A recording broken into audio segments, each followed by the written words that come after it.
I love the spirit that's in the house, though. I love it. I love the concept of partnering with the community. So I'm saying to the churches, to the pastors that are here, we have some invisible pastors.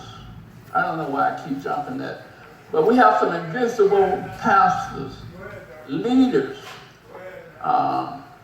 that for some reason or another, now I'm not saying this is the only platform, but every now and then we need to see some of them in a platform like this. Amen. So some of you might be having other platforms, so we need to see the men and women of God in that platform. Because without the men and women of God, the pastors, the community is not really solidified. It is the churches, it is the religious mindset. Now, I do a lot of things, but most of all, I'm a preacher. I am a man of God. I used to be a thug. I got a rap sheet. So I am sincere about what I do. I was #1 chief for the devil. So I'm going to be #1 for the Lord. And all I do, I have a spiritual concept.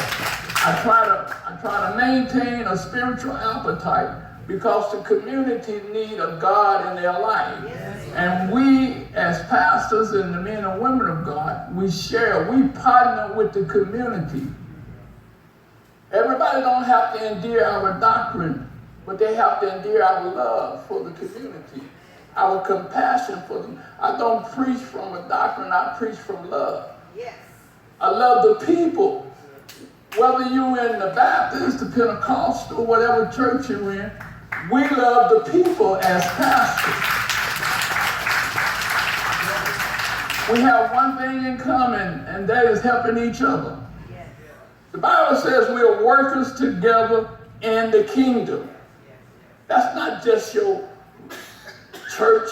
That is the community. This is the kingdom of God. This is the kingdom of God. This is our workplace, not 902 West Orange. I just don't pastor 902 West Orange. I'm a pastor of the community. You got to be a pastor of the community. Your little cute sermon on Sunday morning ain't going nowhere if you hide out the rest of the week. So you got to be in the community. You don't have to be a politician. Ezekiel said, woe unto the preacher that don't feed the flock.